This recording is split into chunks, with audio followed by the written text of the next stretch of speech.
نبی کریم علیہ الصلوۃ والسلام کی بارگاہ میں سوال ہوا، عرض کی گئی یا رسول اللہ صلی اللہ علیہ وسلم اج الناس خیر، لوگوں میں سب سے زیادہ بہتر کون ہے؟ اج الناس خیر، کون ہے لوگوں میں جو زیادہ بہتر ہے؟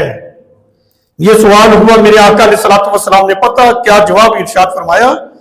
ترمذی شریف کی حدیث ہے، میرے آقا علیہ الصلوۃ والسلام نے فرمایا من طال عمرہ وحسن عملہ، فرمایا کہ جس شخص کی عمر زیادہ ہو اور اس میں اعمال صالحہ اچھے اعمال بھی زیادہ ہوں، لوگوں میں سب سے بہتر وہی شخص ہے۔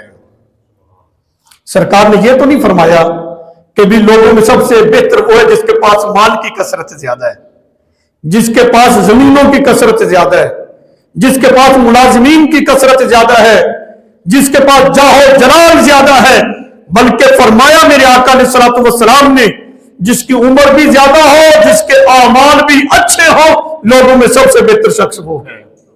اللہ اکبر۔